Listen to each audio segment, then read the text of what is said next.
Hi, you're listening to The Current. I'm Jill Riley from The Current's morning show on video and on the radio. It's the way of the world. It's the way that we're doing business in the radio biz these days. Well, I'm very excited to have a special guest on the line and on video as well. Bernard Sumner of New Order. Bernard, how are you? Hi, Joe. I'm good, thank you. Yeah, I'm uh, I'm good. I'm just recovering from coronavirus, actually. Are you Um, really? yeah, I got it 3 weeks ago off someone who worked here, actually, which is rather annoying. But I'm okay. My voice is a little bit gruff, but I was one of the lucky ones that I didn't get it too bad, so I'm okay. What was it like for you? I mean, did you kind of just get that loss of smell and taste, or you could just kind of wiped out for a while? Well, I still can't smell anything, and I just felt really fatigued, really extreme fatigue, and I felt like something was happening. I got my system and felt like I had a little bit of a temperature, but not much. Then it went away. I had that 4 days. It went away for 4 days, and then came back 4 days. And when it came back, it was more severe, but still not too bad. I just felt extreme fatigue, like a Hmm. really bad hangover, and then it went away, and I'm okay. But I've heard some horror stories over here about it. A couple of people know people who've died from it. Yeah. So I'm very lucky, very lucky.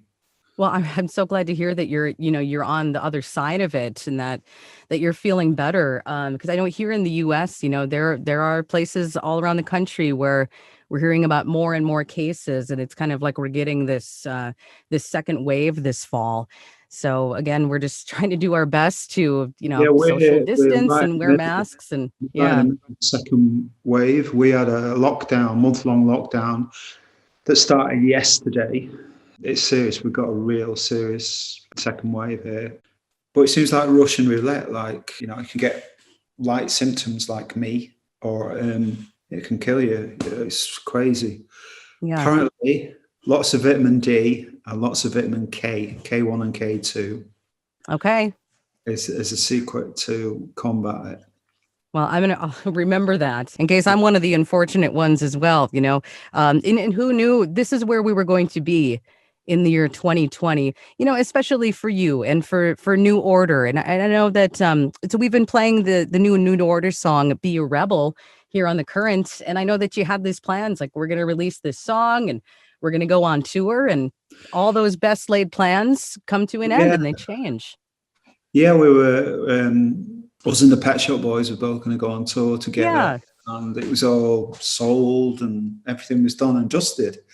And then this horrible virus came along, and just stopped everything dead in its tracks. We also had to cancel, postpone a Japanese tour because it was seriously kicking off in Japan. We did do a short Australian tour, but then that was it. We had to put everything else on hold. But we are coming back, and I think it's like late September, October next year. I see the new date for the Armory in Minneapolis. So October 3rd, New Order with Pet Shop Boys. And, we just have to be patient and, wait for times to be safe. But I know so many fans in the Twin Cities are looking forward to that postponed date. People that were kind of sitting on their tickets like, God, the year 2020. We'll be Forward. there. Yeah, we look forward to seeing you here. But you know what? You did release the song, Be a Rebel. And so it was kind of nice that you had something that you could give the fans during this time. Yeah, and I think it's quite a positive song as well. So it's nice to come out with a positive message. And it's unusual for me to write a positive song. Right. An accident, a fluke, a freak of nature that I ended up writing a positive song. But it's quite up. It's very optimistic and interesting, and I really like the song. But I had to finish that song here in my little studio. I didn't have any engineers, and just used to email it out to the band to ask what they thought, and they didn't say anything. Which is could be a positive sign. Yeah. Yeah, no news is good news. So I actually engineered it as well, and produced it and did everything. that I could here in a little recording studio, which was interesting. But it was kind of, I ended up chasing my tail a few times, but yeah, it's good. I'm proud of it. I'm really proud of it. And I've just been working on a different mix here last night of it. So yeah, it's good. It's good to put stuff out. Yeah, but it's difficult working together as a band because we can't go into our rehearsal and studio space together. Well, we couldn't when I was preparing this song because it was ultra lockdown here, which we're in again.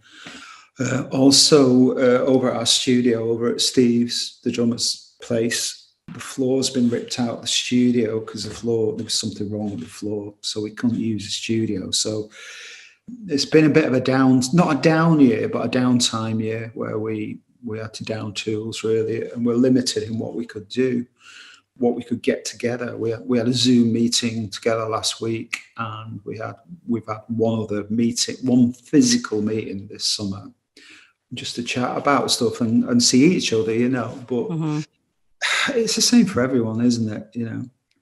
Yeah, I think no matter who you are or what your circumstances are, I mean, this is if we're going to see people, it's through a Zoom meeting or even an old-fashioned phone call. I've been making more calls this year than I have in so long.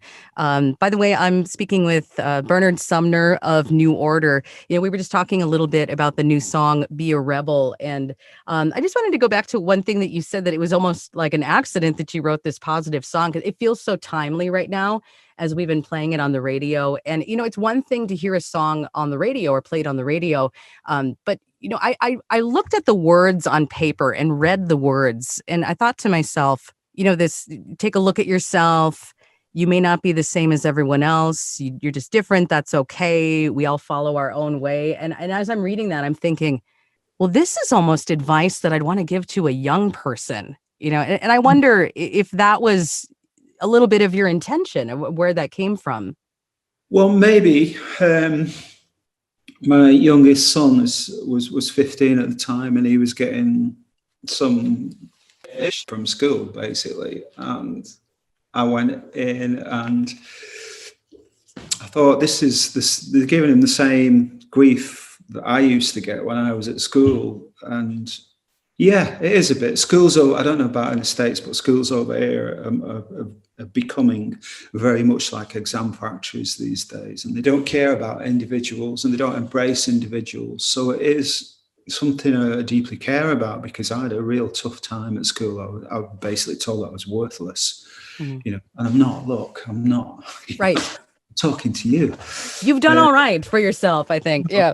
Yeah. So it's like, because they're so focused on mainstream subjects, they can't see the fine tuning of human beings. They kind of miss out on it.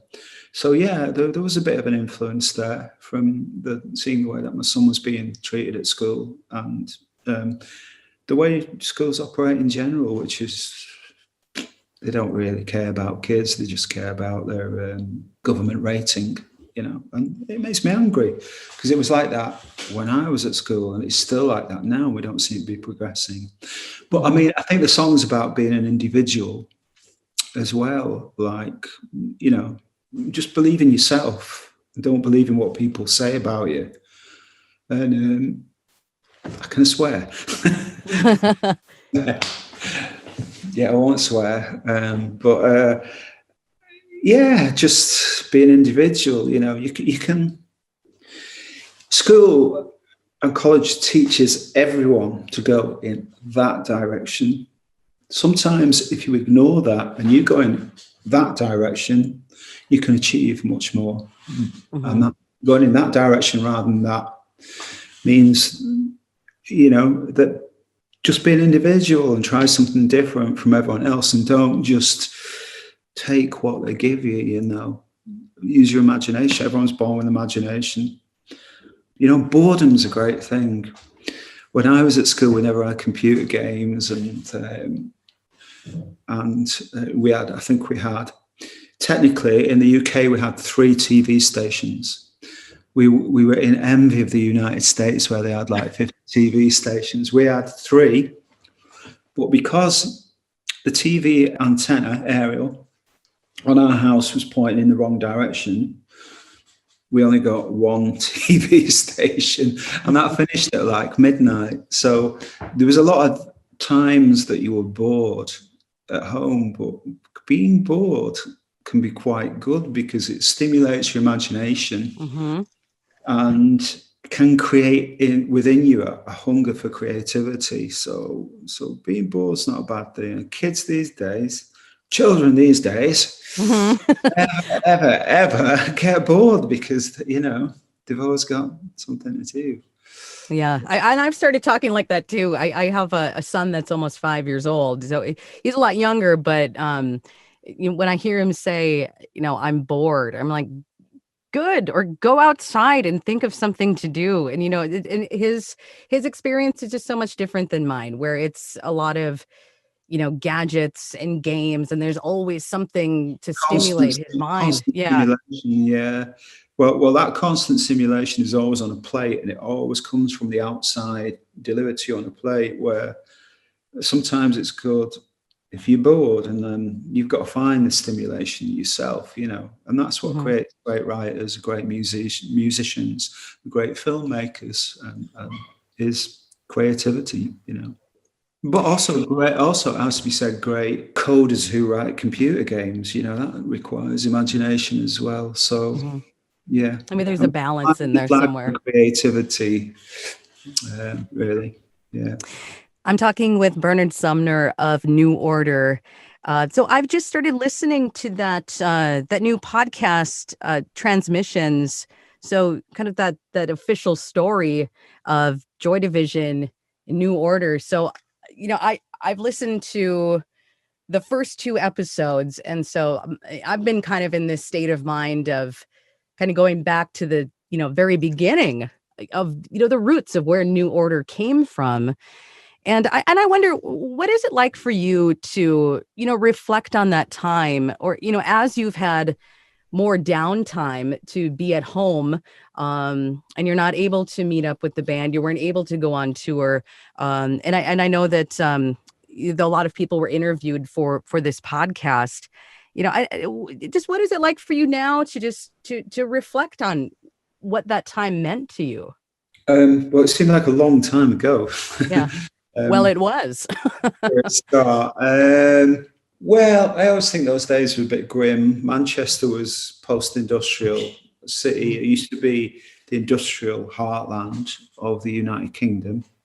And also I grew up in a place called Salford, which was, if you got Manchester there, Salford's there. It's very strange, but actually some parts of Salford are closer to the centre of Manchester than some parts of Manchester. So it's kind of like a city within a city. And Salford was the ultra industrial part of Manchester and Salford. It was the real industrial heartland. And you've come across, you've got this in America and the States, where you've had cities that were, maybe part of an industrial revolution, and where a lot of construction took place, but no longer, say Detroit is no longer like that. And that's what Cleveland maybe, and that's what Manchester, in the days of Joy Division, which would have been in the late 70s. Joy Division was formed in 77, I think, and the end of the 70s and early 80s, it was post-industrial decay and no job prospects, or, well, there were a few, but, not very good job prospects, and no industry there anymore, and these decaying factories. So I guess that had an effect on the music we were making. The music of Joy Division maybe reflected that sort of cold austerity that we were surrounded by. You get the Beach Boys in LA. Their music's been influenced by surfing and sunshine and waves. And then you get Kraftwerk from Dusseldorf, and their music's been influenced by their surroundings. And I think that was the case with Joy Division. But then with New Order, when we started traveling around a bit more, started traveling around the world, we spent quite a lot of time in New York and the eastern seaboard of the States and all over Europe. And then that kind of enlightened us in a way and extended our outlook and our view of the world. And we saw that it could be a different place. And go to a lot of clubs and listen to club music opened up our musical scope, really, you know. So traveling changed us and changed our outlook. It was no longer centered on one place because, like I say, I grew up in Salford, grew up in Manchester, very rarely traveled. I mean, my parents and grandparents never even went to London, ever. And never went out of the country, never. They never went to France or Spain or Germany, ever. Didn't even go to London. So it was all very insular. And where we lived, we were insular to Salford. We never really went out of Salford very much. Occasionally, you know, we did. I was a scooter boy. I had a Lambretta scooter, and we used to go on scooter rallies. I remember we went down to Brighton once, and we went to Blackpool, and used to escape the city and go out. And surrounding Manchester, a lot of green hills. We call them the moors. And we used to go out on our scooters, even when it was snowing, without any crash helmets on or eye protection, in the snow, on ice, on scooters. And the wheels on scooters were about this big. So it was extremely dangerous, in fog as well. But it was an escape, you know. So, yeah, I've got to say about the current coronavirus situation, I really miss traveling, being able to travel, being able to get on a plane and just travel somewhere interesting. Really miss it. Yeah, and even by the way that you describe, you know, getting out of that kind of closed off insular environment and then you travel the world. I mean, you can hear it in the music, you know, that there was this darkness that is evolved, you know, evolved into a light. And, you know, your hand was pretty forced when you reinvented, you know, you guys reinvented yourselves as New Order. You know, that wasn't exactly a choice at the time after the, you know, tragic passing of Ian Curtis. But even within New Order, the ability to keep expanding and growing and to, I guess, stay relevant in the times. Well, I think that comes down to education again, because you know, as I said before, I hated school, felt I had a poor education, where suddenly we were learning about music and teaching yourself about techniques and about using new instrumentations like synthesizers and computers that I thought was fascinating, really absorbing, really interesting. And, you know, you didn't have a teacher teaching you. If you didn't know something about a synthesizer, you'd ask your friend or phone a friend, you know. He'd say, oh, no, you need to press this button here. Okay. And we actually had, we worked with a scientist guy in the early 80s. In the early 80s, a lot of these synthesizers were really expensive. So I used to build them from electronic kits, but alongside this scientist guy, and he would design circuitry for me. So he taught me a lot about the technicalities of synthesis, you know. But having been bored at school for I left school when I was 16, started school when I was 5. For all those years, the only thing I learned was to read and write and to do basic arithmetic. And then suddenly to come out of that environment, join a band and be with like-minded people and be able to teach myself techniques, suddenly was a real eye-opener. It was like, you know, I see a new world, you know, and it's really interesting and it's fascinating, it's creative and it's exciting. And, you know, it was great. Well, I'm talking with Bernard Sumner of New Order, and I think our time is about up, unfortunately, because I'm really enjoying this conversation with you. We really look forward to the time where a band can be on the stage and a crowd in the audience, and we're waiting patiently for that time. But New Order and Pet Shop Boys coming to the Armory about a year from now, October 3rd in Minneapolis. Yeah. Yep. Well, we're looking forward to coming over, and it's going to be a long time, but it's going to be a real vibe when we get there. Oh yeah.